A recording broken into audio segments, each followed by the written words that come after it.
At the end of this exam for AP Chemistry, I gave an anonymous survey for my students and I asked them some questions, and I think you might find this useful.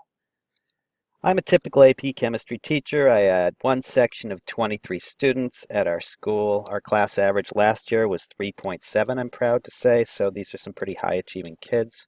I asked them, was it harder or easier than expected?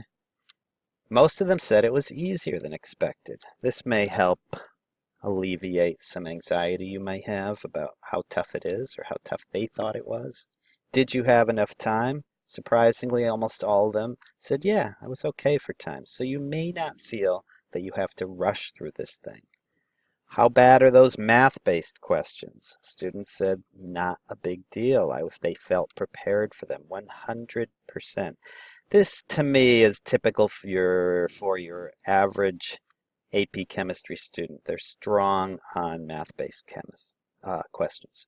Did you feel prepared for those non-math questions? Just the opposite. None of them did. Honestly, this points to perhaps an error in the strategy on the part of the teacher, something I've definitely going to try to fix next year. But it is advice in general that the labs really matter and that there's a lot of error analysis questions and other non-math based questions that are important to be aware of. I'd say pay attention during the labs and just be aware as you're going through the course that it's not all about math-based questions. And here's some general advice from the students on what to do better.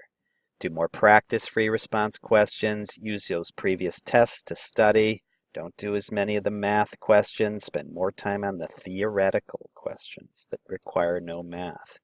After all, the multiple choice is not even a calculator allowed.